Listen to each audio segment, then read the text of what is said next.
what pledge we made about this or what pledge we made about that. They're simply going to observe that when we were one of 100 Americans out of over 300 million Americans, we let the unthinkable happen to this country. Mr. President, thank you for allowing me to speak, and I yield the floor. Mr. President. Senator from Oklahoma. Thank you, and I wanted to spend some time talking about what is coming before us Saturday morning. As a member of the Gang of Six, I'm wanting us to solve our problem. But the best way to solve that problem would be the bill that's going to be voted on Saturday morning. And why is that? You know, we're borrowing $4 billion a day. And I've got enough gray hair to know that regardless of all the good intentions and regardless of all the statements of the members on the floor, that we'll never live within our means in Washington till we are forced to live within our means.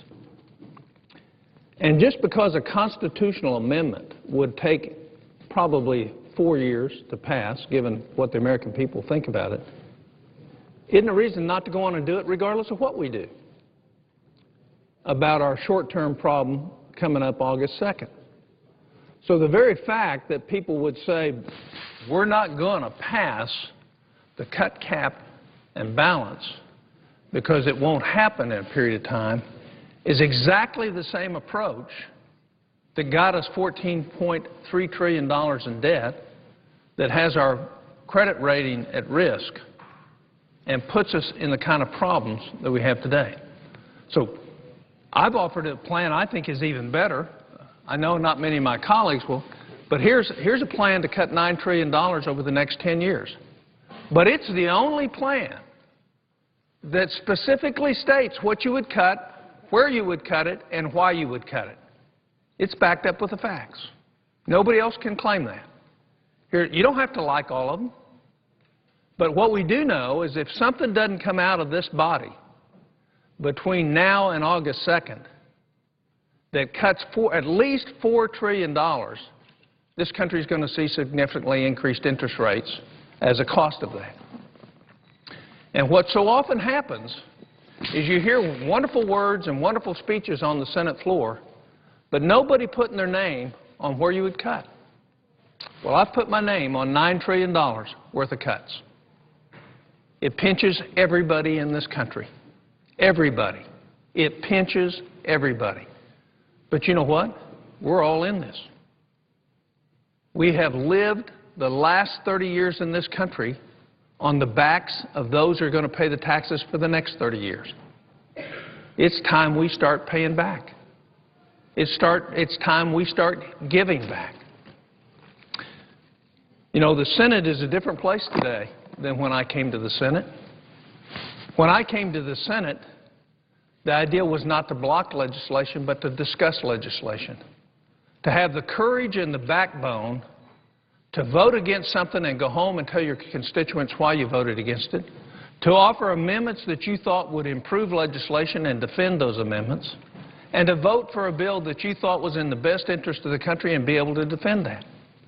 What's happened in the last 3.5 years in the Senate is we just don't vote because the politicians of the Senate don't want to go home and explain their positions. So if you're not voting, you're not accountable and you're not responsible. That type of behavior is exactly the opposite behavior we need to have today. So come Saturday morning, when members of the Senate vote against proceeding to cut, cap, and balance, they will display either courage or cowardice. And I'm not talking about simple words. There's only one plan that has passed the House of Representatives that raises the debt limit and addresses what is said to be needed by the rating agencies, and that's cut, cap, and balance. And to not to allow a vote to proceed, not to allow proceeding to that debate. Whether you agree with it or not, you can change it through amendments. You have the votes to change it through amendments. But to not allow it to proceed so that the American people can see their elected senators and their real positions and what they know has to be done. You know, what really happens around here is we say things so we can protect our political careers. And you know what? What that does is we're not only bankrupting our financial, we're bankrupting our country's history and heritage. The heritage of this country was sacrifice. And that means even sacrifice of a political career to do the right thing right now for the country. I believe if you were to pass something like this, we would lower our debt by at least $2 trillion over the next 10 years. The economy would absolutely boom. We would quit undermining self-reliance and enforcing dependency. We would hold accountable a Pentagon that's wasteful. We would eliminate duplications of hundreds of programs that all do the same thing with multiple layers of redundancy and administrative bureaucracy. If we were to do that, this proposal will never come to a vote in the Senate, nor any of the aspects of it, because senators don't want to make those hard choices. And that's what the debate about cut, cap, and balance is all about. Forcing senators to go back to embrace the heritage of this country and make the hard choices. Because if you don't pass a balanced budget amendment and you don't force the discipline, the political expediency of this country will continue to reign. And the problem will not be solved. I would also say raising the debt limit doesn't have anything to do with our real problems. Because that's just the symptom of the problem. The problem is not living within our means. And somehow thinking that the U.S. government is different than all the state governments, all the city and county governments, every family in this country, every business in this country, and every other organization in this country that has to live within its means. I cannot believe, I refuse to believe that the American people will not hold members of the Senate accountable for not giving them a chance to put those fixed parameters on us and their government for the future. We're going to hear all sorts of reasons why we can't do that and why we won't do that. Or we may not hear many at all. What we'll just see is a vote against proceeding to the procedure with no comment whatsoever. My plan is, if that happens, is to be all over this country to make sure every citizen of every state, of every senator who does not allow that to proceed, for them to be aware of that. I want to personally make them aware of that in everything that I can do. Because what you're really doing is denying the liberty and the freedom of this country to hold you accountable to do the right thing. So we're going to see. I wanted to spend a few minutes saying that the only thing that is possible right now to solve the problems in front of us, the only thing, even though I've endorsed a $9 trillion plan and a $3.7 trillion plan, the only thing is this $6 trillion plan. Because it's passed the House of Representatives. They've voted to increase the debt limit, and they've put significant cuts into our budget for next year. They've put significant caps as we go forward, and they've said we've got to vote and pass a balanced budget amendment. Right now, that's the only thing that will get us out of the jam. And you know what? That's really not hard to do. First point, we're going to cut another $111 billion at least next year, no matter whether that passes or not. We're going to cap spending in the years that go forward, whether that bill passes or not.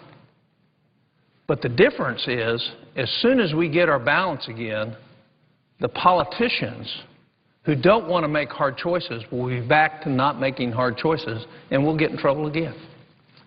And that's why it's absolutely critical that this country's citizens have the ability to hold us accountable within the parameters of living within our means.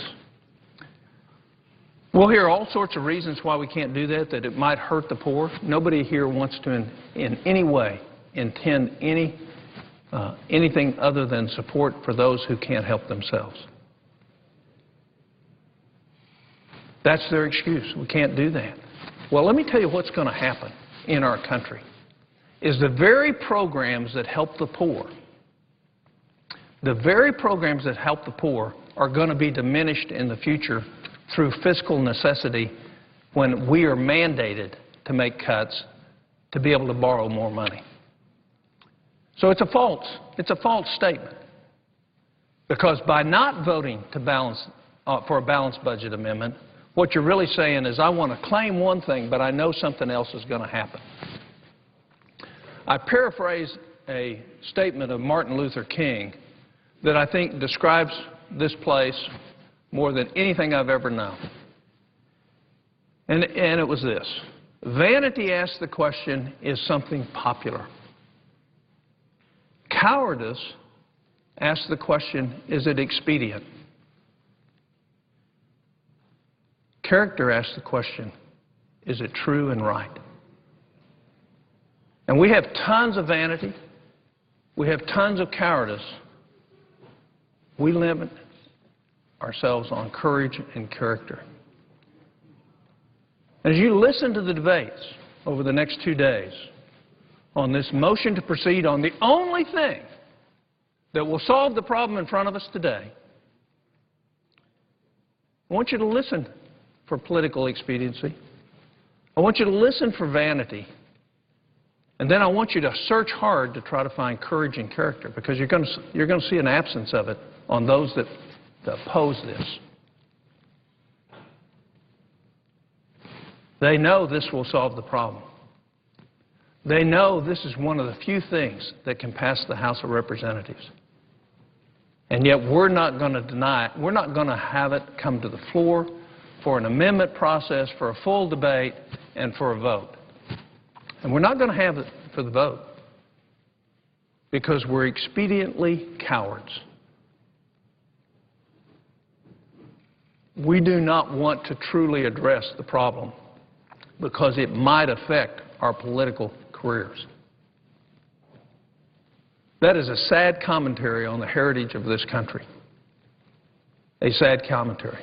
But it's a commentary to be expected. Otherwise, we would have never gotten into the position we're in today.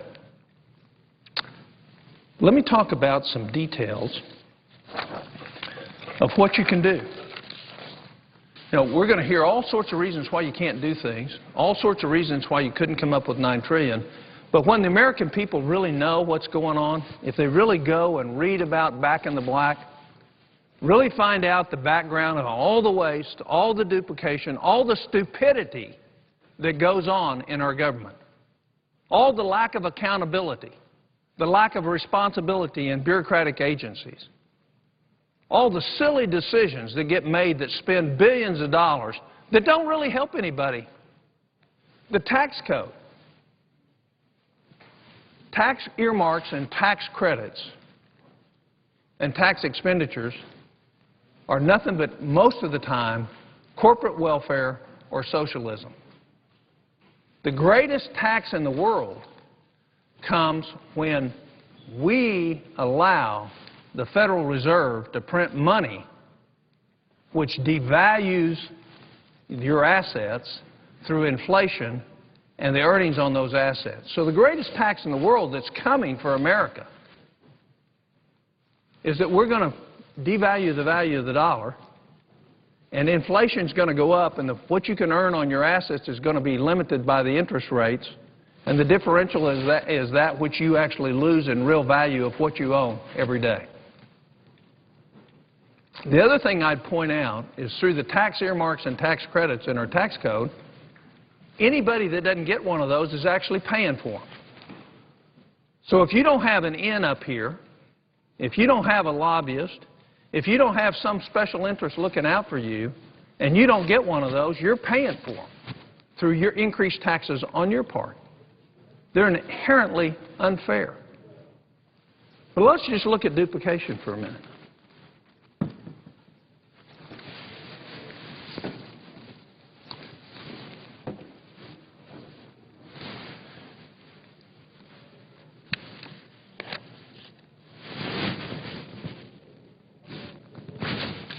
It's interesting to look as we've gone through the government programs in a detailed fashion with the GAO and based on their report.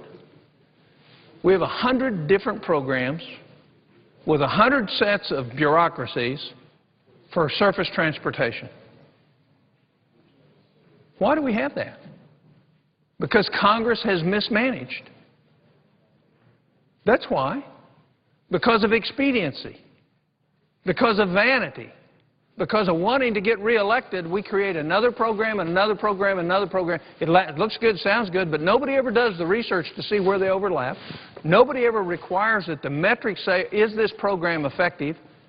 And nobody really looks at the Constitution to say, does it fit with Article 1, Section 8 of the Constitution, the enumerated powers that we are supposed to live within, which we blow by all the time doing things. The Judiciary Committee today passed a bill for state prisons called the Second Chance Act. When we passed it the first time, I finally let it go because it was supposed to be a demonstration and a limited program. It's now up. It's going to get reauthorized for 5 more years. It's legitimately has zero role for the federal government, and we're going to spend $600 million on it, which we don't have. We'll borrow. It's well intended, but it's not our role. It's the state's role. And we have hundreds of thousands of things just like that where we've ignored what the Constitution says so we can look good politically. We have teacher quality programs. Teacher quality programs. 82 different programs by the federal government to improve the quality of our teachers. You know, Thomas Jefferson was really the father of education in our country. He worked for years to establish the University of Virginia. He was committed to the fact that a great education will produce great benefits, not only for the individual with the education, but for their family and our country as a whole. Here's what he said. For the federal government to become involved in education would require a change to the U.S. Constitution, he happened to be one of the people who wrote it. And yet what have we done since the beginning of the Department of Education? We've spent $2.6 trillion on education in this country at the federal level and every parameter, measuring a metric on the progression of our kids in schools is worse or the same after that $2.6 trillion. I can't tell you. It's not working. And the reason it's not working is you can be a teacher at home and the federal government looks at you and you don't know what to do, but we can hire you to do the work in Washington and all of a sudden you know what they need to do. So we have this massive bureaucracy that has ruined our education because we spend all our money filling out forms and requirements and meeting mandates of the federal education, and we've taken the power away of the control of education from the parents and the teachers, the very people who care most about the kids' success in education. $2.6 trillion with nothing to show for it other than for the politicians to feel good about themselves and to say we were doing something. We have 88 different economic development programs, $6 billion a year just in 4 of them. Economic development. On not one of those 88 programs is there a metric anywhere that says it is money well spent that gets a positive result for the country. There are anecdotal evidences. It worked here, but as a thing as a whole, no. So we don't know what we're doing. We're throwing money that we don't have on things that we don't know are working, and when we go to vote for them to eliminate them, the Senate votes against it because it might bother their political position. It might bother their next election. We don't do it. We don't address and do our job. I'll never forget in one of the committees as I was in last year, 2 separate times bills were brought up in the committee that were do identical things that we were already doing in the agencies. And the senator and their staff didn't know it. And had I not raised objections, we would have created more agencies. 80 programs for transportation assistance. 80? If it's our role, why do we need 80? And oh, by the way, has anybody measured to see if any of the 80 actually work? The answer is no. We have none that have a report on whether or not they're effective to the goals of what they were set out to do, because there's no oversight carried out by Congress. We were so busy earmarking for so many years, everybody forgot to check and see if, well, what we intended to do, is it working? And we're still not doing it.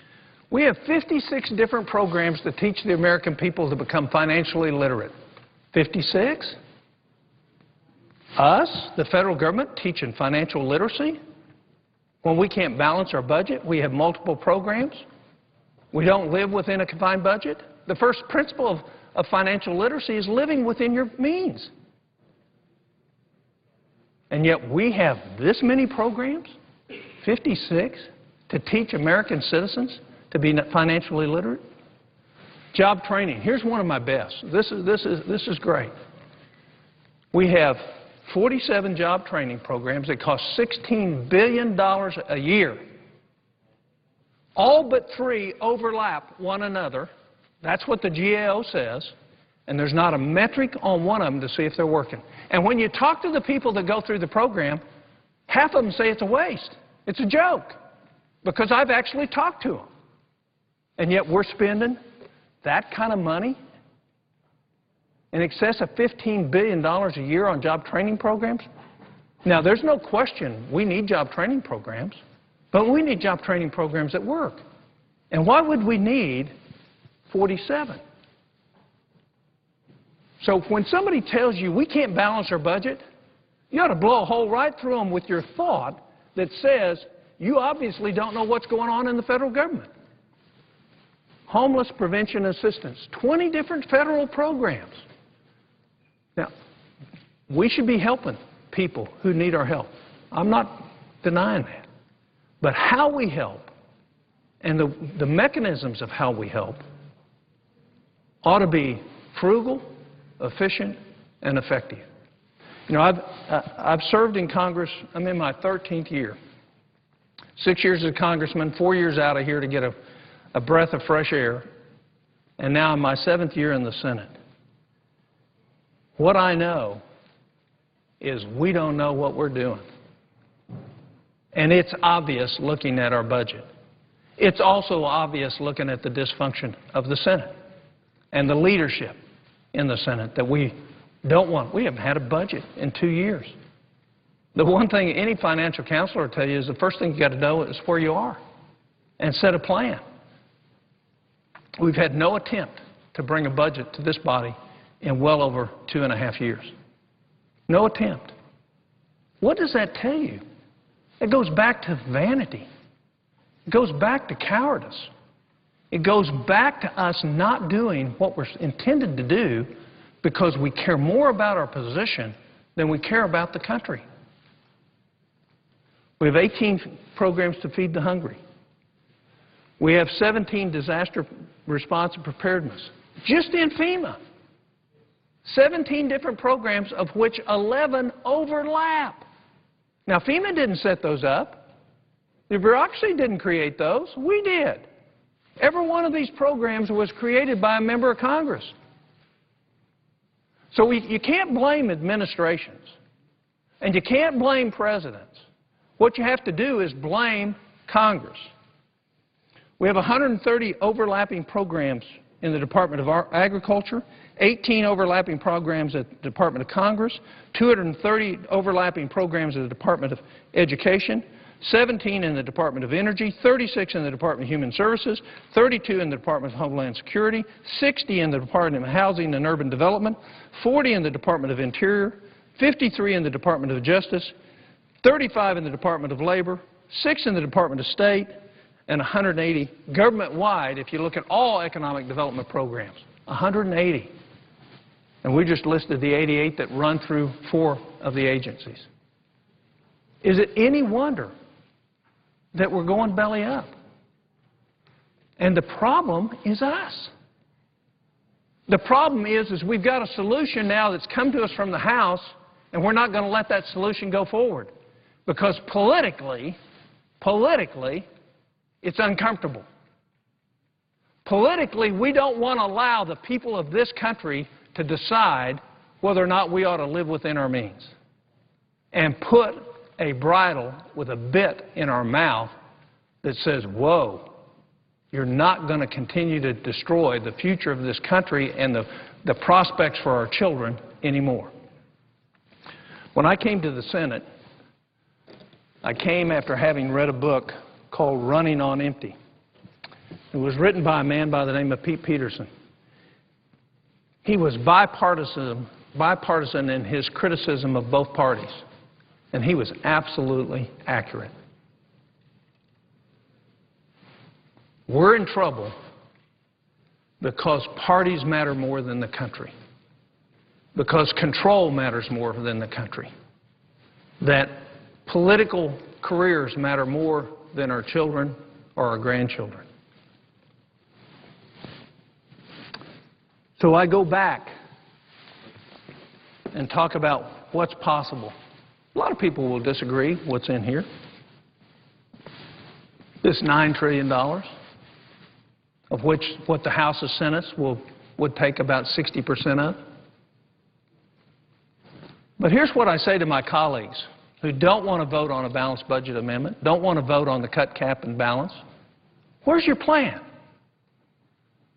I've listed 625 pages of cuts, specific cuts, elimination of duplication, elimination of waste, elimination of fraud in this. 3,000 footnotes, looked at every program throughout the federal government, looked at every CRS report, looked at every OIG, Office of Inspector General, looked at every GAO report, looked at every OMB report, and looked at every other outside report that we could find. The fact is we could solve our problems tomorrow, America. We could solve them tomorrow with good old-fashioned common sense that the vast majority of Americans have and is sorely lacking. We don't have a fiscal crisis. We have a common sense crisis in this body and in the leadership in Congress. We lack common sense. We lack sound judgment.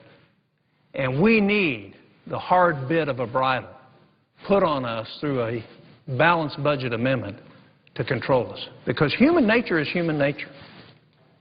And whatever we do today, we'll be back to our bad habits tomorrow. Even if we pass cuts, even if we cap spending, if we don't have a balanced budget amendment that forces us to live within the constraints of our revenue, we will be back there again.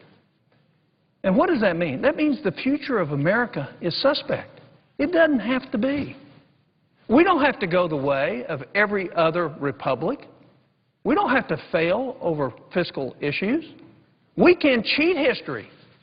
The American people are the greatest people in the world because they're a blend of all the people in the world. And they desire freedom and opportunity. And that's limited because we've limited it.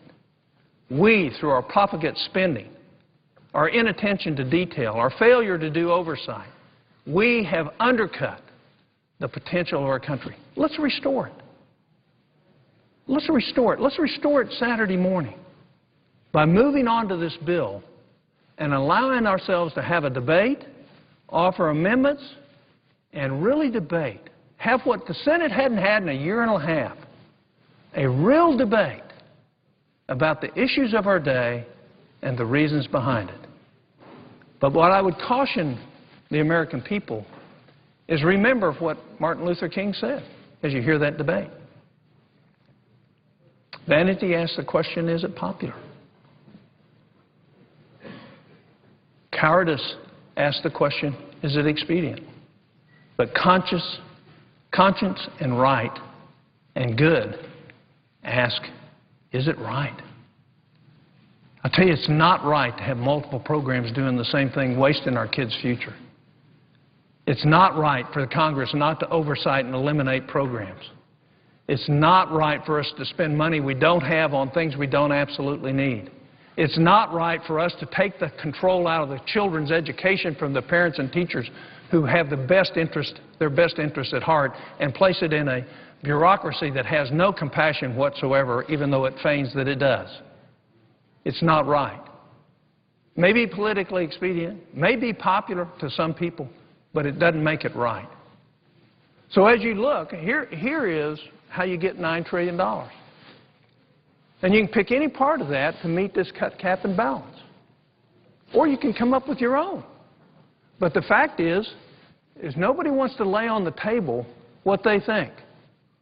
I've already been roundly criticized in the press for certain aspects of this, people who disagree. That's fine.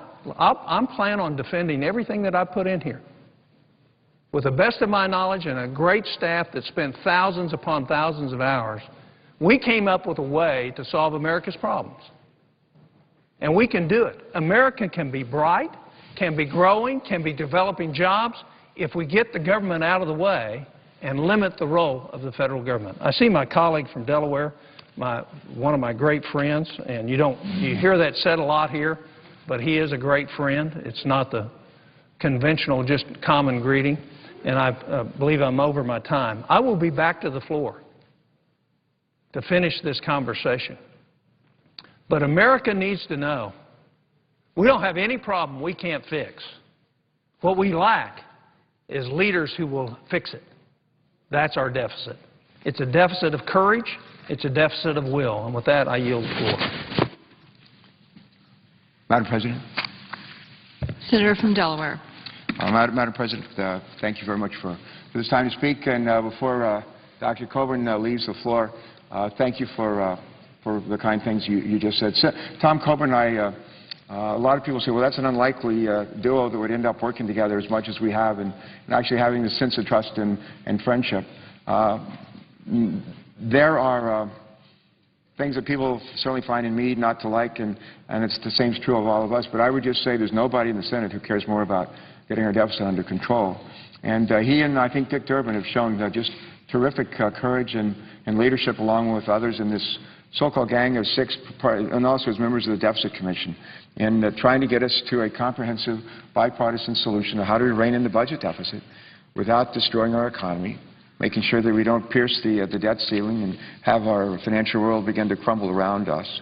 And so I very much appreciate what he said today. I heard most of it, not all of it, but chance to work with him on a number of areas where what we try to do, and Senator McCaskill, who's presiding at this moment, what she tries to do, along with others of us who serve on the Homeland Security and Government Affairs Committee, what we try to do is to look in every nook and cranny of the federal government, whether it's defense spending, whether it's entitlement spending, whether it's domestic spending. We look at the so-called tax expenditures, tax breaks, and so forth, and we look at all of them. We ask this question: how can we get a better result? Whether it's health care, education, transportation, defense, how can we get a better result for less money? Or how can we get a better result for not much more money? We need to do that across our government. We need to change the, if you will, the culture in federal government from a sort of a culture of spendthrift, which a lot of people think we operate under. We have to change it to a culture of thrift. And not just for a couple of weeks or a couple of months or a couple of years. I mean for as far as the eye can see. Until these pages that are sitting here in front of me, who are, I think, rising juniors in high school, until they're rising juniors in college and out of school and off into the world and well beyond that. That's what we need to do. And that's part of our obligation. That is part of our obligation. One of the recommendations, I'm going to go back over a year ago when we voted here on whether or not to create a deficit commission that would have a number of members who would be responsible, some elected, some not. They would have a responsibility to look across federal government and to come back to us at a date certain with ways to rein in the federal deficit, to get us back on a more fiscally sustainable and responsible track. We voted here in the Senate. Our presiding officer will recall not all the folks who were co-sponsors of the Deficit Commission creation legislation actually ended up voting for it. In fact, 7 of them who were co-sponsors, as I recall, I don't believe any of them are on this side of the aisle. I think they're on the other side of the aisle. 7 of them ended up voting against it. And we didn't have the votes to actually create the Deficit Commission. And with that happening, a number of us encouraged the President to use his executive powers and to create one by executive order. He did that. And last year, the Deficit Commission was created, and there are 18 people named to it. 12 were elected, 6 were not. And they named 2 co-chairs. One, Erskine Bowles. Erskine Bowles, who is he? He used to be in the second term of President Clinton's administration. Erskine was the chief of staff for President Clinton. And Erskine was asked by President Clinton to negotiate the deficit reduction package with the Republican House and Senate. At that time, the Republicans were in the majority in the House and Senate during those years. And President Clinton said to Erskine, go out and negotiate a deficit reduction deal where some of the deficit reduction comes on the revenue side, some on the spending side, so that we can follow up on actually an early deficit reduction package adopted in 1993 with only Democrat votes. But he said, let's see if we can't actually balance our budget. We hadn't done that since 1968. And God bless Erskine Bowles and the folks he negotiated with, too. He went to work in 1997. I came up with a deficit reduction package with 50% revenues, 50% spending. They had everything on the table. And long story short, we ended up with a balanced budget, not one, not two, I think at least 3 years in a row at the end of the Clinton administration. And handed off to a new administration, balanced budgets, surpluses as far as the eye can see. I remember Alan Greenspan testifying, I think before the Banking Committee, when Alan Greenspan was the Federal Reserve Chair, and he said he was concerned at the time that we were going to pay down our debt too soon, too fast.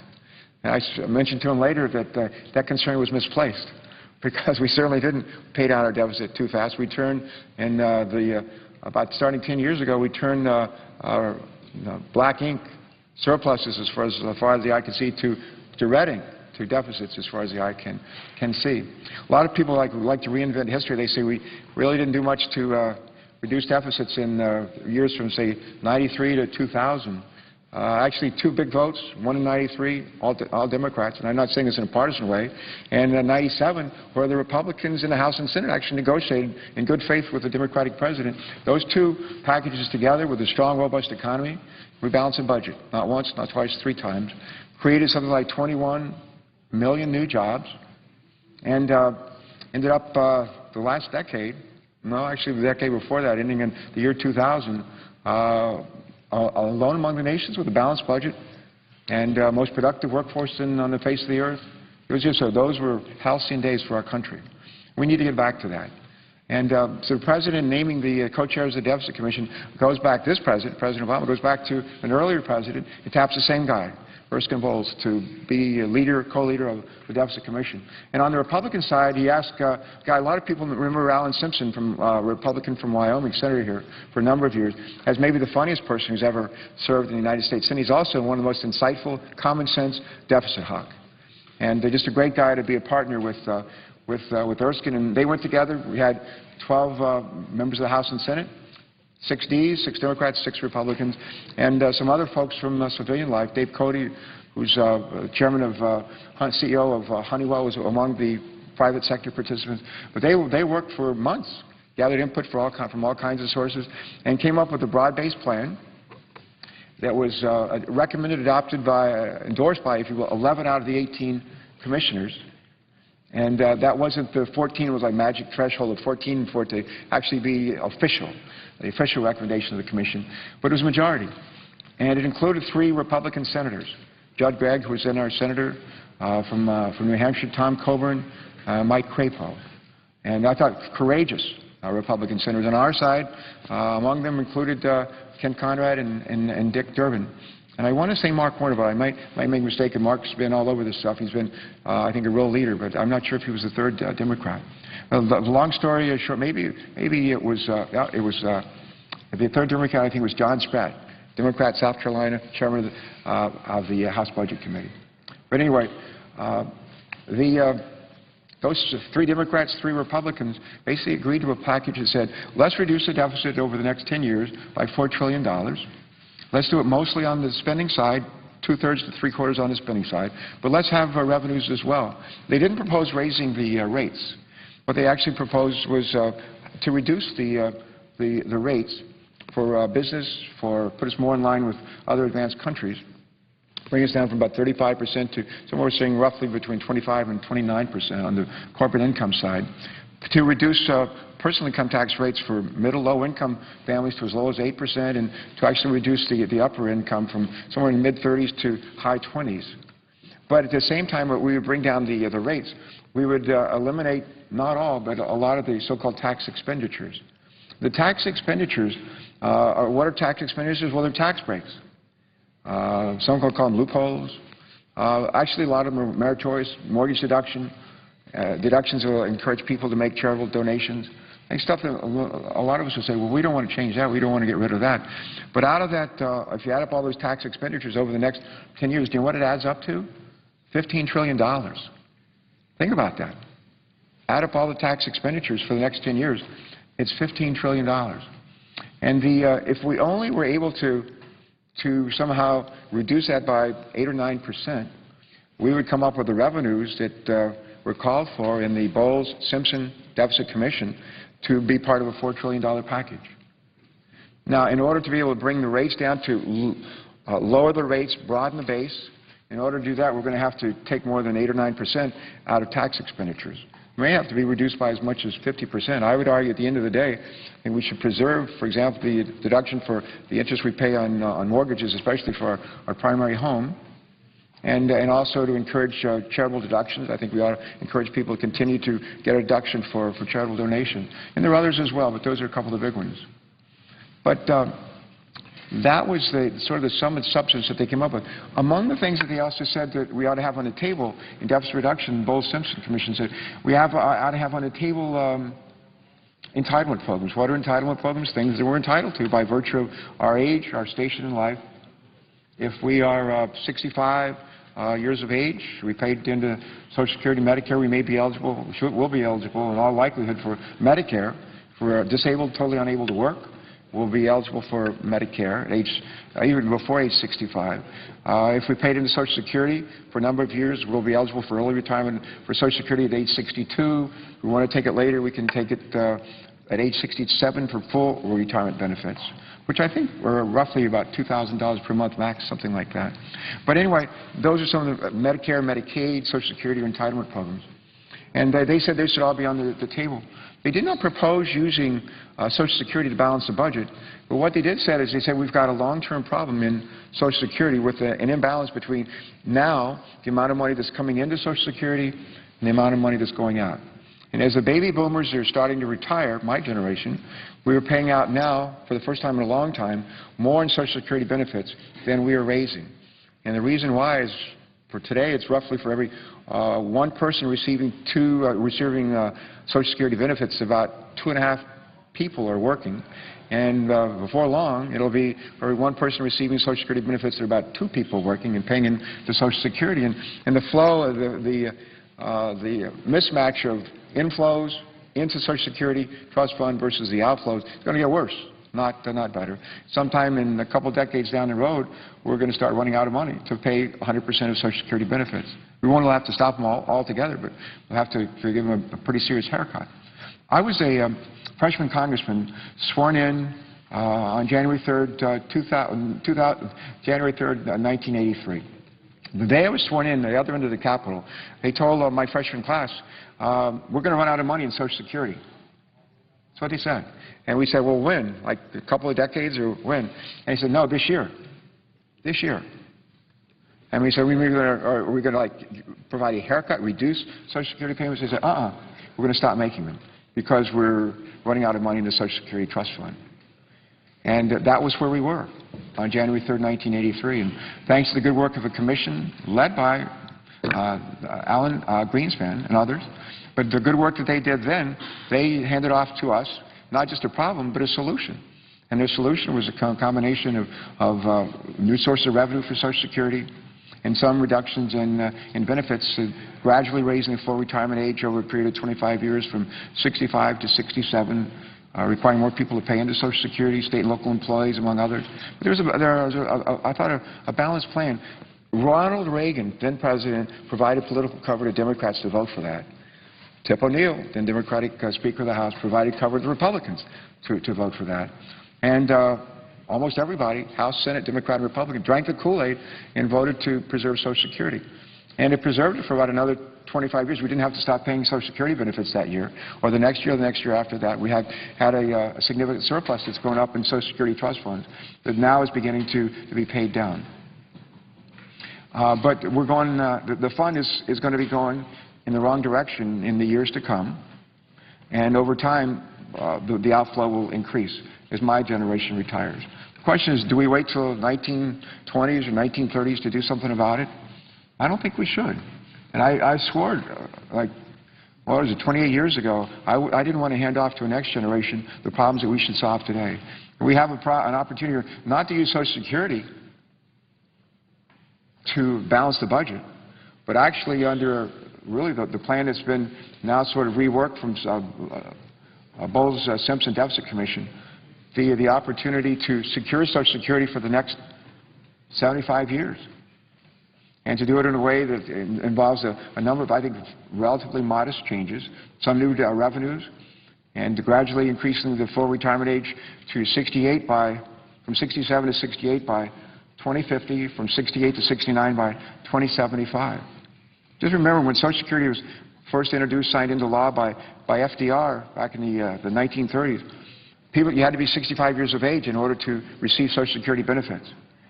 The average life expectancy then was just over age 60. Think about that. Back then, you had to live to be 65 to draw benefits. The life expectancy for most people is under 65. It was between 60 and 65. So we're talking today with a life expectancy closer to 80, for people still to get early benefits for early retirement benefits under Social Security at age 62, but to gradually increase the full retirement age, to make a couple of other changes as well that on the surface don't seem to be a major change. In fact, I think they're relatively modest. But when you put them all together over many years, a lot of dollars, a lot of people, they can put Social Security on a safe footing for another 75 years. And the reason why, and the idea here is to actually kind of wall that off from the rest of the problem, so that we're basically preserving Social Security for a lot longer, for really my lifespan and the lifespan of these young pages who are about 16 years of age or so, throughout their lifetimes as well. On Medicare, let me talk about Medicare, health care for people 65 and over, people that are totally disabled, under the age of 65 and unable to work. We will spend this year about $550 billion in Medicare, about $550. The amount of fraud in Medicare, Eric Holder, our Attorney General, tells us that fraud last year for Medicare was about $60 billion. That's roughly 10% of the amount of money that we spend in Medicare. $60 billion, roughly 10%. There's a GAO, General Accountability Office, keeps track of something else that's called improper payments. And one of the things the GAO does is tell us every year how much we're making improper payments for this in our federal government across the board. And they said last year improper payments was about $125 billion. That's different from fraud. It's just overpayments, accounting mistakes, that sort of thing. $50 billion in improper payments for Medicare, and another $60 billion, according to Eric Holder, just from fraud. That's actually, if those numbers are true, $60 billion out of $550 billion in Medicare payments, that's actually more than 10%. Well, let's just say it's only 10%, or close to 10%. How are they doing over in the private sector? How are we doing in the private sector, and how are they doing in terms of controlling their fraud? Well, their fraud costs are not 10% of their costs. That's probably not a surprise. They're not 9%, they're not 8%, they're not 7%. On balance, they're probably closer to 5%, in some cases less than 5%. Roughly half of their fraud costs over in Medicare. Maybe they're doing something over in the private sector to control fraud in ways that we can learn from in the federal government. And if we can learn those lessons, maybe we can provide better results for less money in Medicare. Let me give you a couple of examples. Improper payments. Medicare last year, $50 billion. Overpayments, mistakes, that kind of thing. $50 billion, separate from fraud. The President says we're going to cut it in half by the end of next year, from $50 to $25 billion. If we do that for 10 years, 10 years times $25 billion, what does that add up to? $250 billion. That's real money around here. $250 billion. If Eric Holder, our AG, our Attorney General, is right on the fraud side, They actually have $60 billion in fraud losses from Medicare in a year. If we could cut that in half, and we put in the health care law, the new health care law, all kinds of tools to do that kind of thing. If we can cut that in half, that would be a savings of $30 billion a year. Over 10 years, that's $300 billion. $300 billion in potential fraud savings, $250 billion in potential savings by cutting in half improper payments for Medicare. That's $550 billion. It's over $500 billion. For those who say we have to savage Medicare or Medicaid in order to reduce outlays in them and achieve savings in Medicare and Medicaid, that's not correct. That's just not true. Let me tell you just to give you a sense for where some of the money's being lost in fraud. There's something I learned a new term this last week called the death master files. Maybe you heard that term before, but I didn't remember it. But we're trying to keep track of the folks that are dying so that when people die, they're getting Social Security. We don't continue to send out Social Security checks forever for people that are dead. The same thing with folks who are eligible for other benefits, whether they're benefits for whether they have the educational benefits or health benefits. We don't want to pay benefits for folks that, frankly, are not with us anymore. And by the same token, we want to make sure that when doctors die, we don't face the possibility that somebody steals their provider ID number, their Medicare provider ID number, or their Medicaid provider ID number if they have one, and write prescriptions for, among other things, controlled substances. Because what we have today is crooks, criminals, stealing provider ID numbers from dead doctors and using those to write prescriptions for controlled substances, which then feed the drug trade and provide profits to criminal groups. GAO tells us in the most recent report that in terms of buying advanced wheelchairs, we spent about $200 million a year or two ago. Over half of them were written and prescribed for people who are medically ineligible for the wheelchairs. We got to be smarter than that. Over in Japan, we got my friend from Florida sitting here waiting for me. He's cooling his jets, but he won't do it for long, so I'll close with this. As he knows, and we served together in the Finance Committee and used to serve together in the House. He's an old friend and a good one. But as we wrestled with health care reform legislation a year or two ago, one of the things we heard in our hearings was, over in Japan, we compete against Japan, friendly competition, but they're our competitor in a lot of ways. Electronics, cars, any number of products. We compete against them. They spend about 8% of GDP for health care. We spend 16%. They get better results. Longer life longevity, less infant mortality. They get better results. They spend half as much. They get better results. They cover everybody.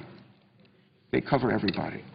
And I like to say they can't be that smart as they are in Japan. They can't be that smart, and we can't be that dumb. And there are any number of ways that we can actually save money that does not reduce benefits in Medicare or Medicaid. And we can learn from some of the things that they're doing to cover fraud and reduce improper payments in the private sector and just navigate some of those ideas over to the public sector. And find out what works. I like to say this is Alan Blinder's numbers. And Alan Blinder testified before us a month or two ago, as Bill will remember. Alan Blinder said in terms of reducing the deficit, especially on health care costs, he says, I'm not an expert on this sort of thing, but here's my advice to you. Find out what works. Do more of that. Think of that. Find out what works. Do more of that. The converse to that would be find out what doesn't work. Do less of that. And if we do that sort of thing, we do it on not just once or twice or for a couple of weeks or a couple of months, a couple of years, but we just make that really a cultural change going forward, we'll get us back on the right track. And that's our challenge. And it's not just Democrats. It's not just Republicans. It's not just the Congress. We're in this with the President. We're all in this together. And in closing, that's a good thing for us to remember. We're all in this together. We don't have all the smart ideas on this side. Neither do the Republicans. It's got to be a combination of spending and revenues. And if we're smart about it, we'll come out of this, at the end of the day, just fine. Thank you, Madam. And with that, I yield the floor to my friend from Florida. Madam President. Senator from Florida.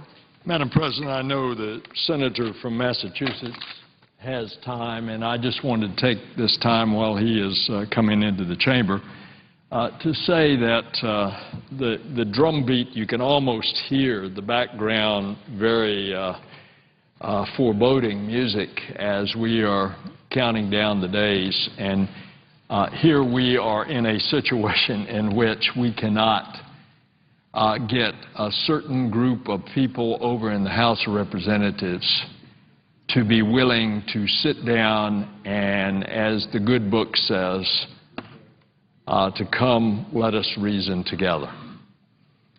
And if we're going to govern this country, we have to come and reason together. People of goodwill who will respect each other's point of view to hammer out a final agreement in order to start bringing this country into balance. And it's sad that it is taking this long and this much of a difficult, torturous process.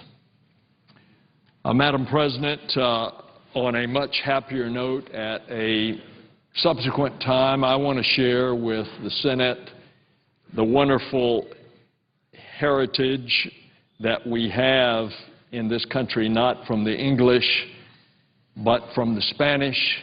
And we are about to celebrate 500 years of the discovery of what is now America, the United States, from a Spanish explorer, Ponce de Leon, who first came to the shores of my state. And then soon thereafter, we will celebrate the 450th anniversary of the oldest continuous settlement, a settlement that is 42 years before the English came and settled Jamestown.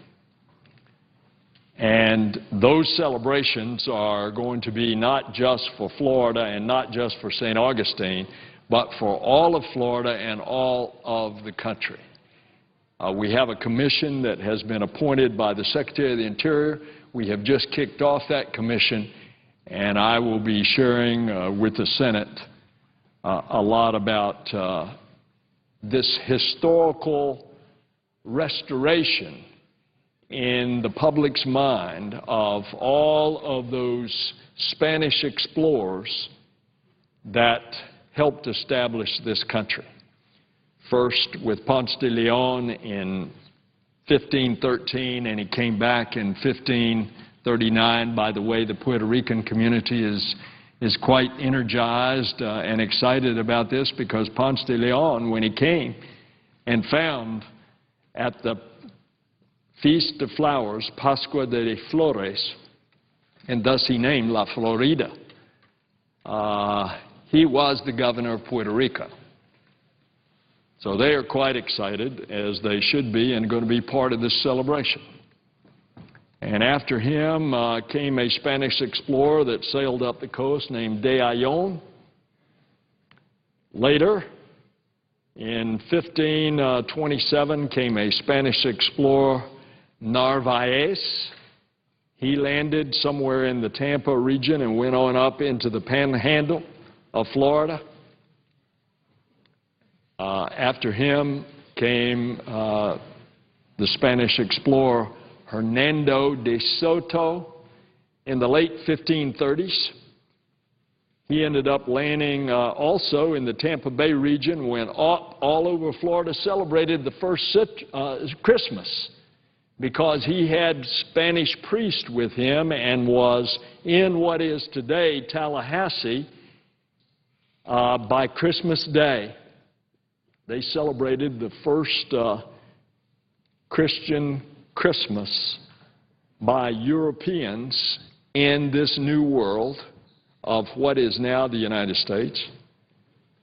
And that was the late 1530s. And then he ended up traveling all over the U.S., what is now the southeastern U.S.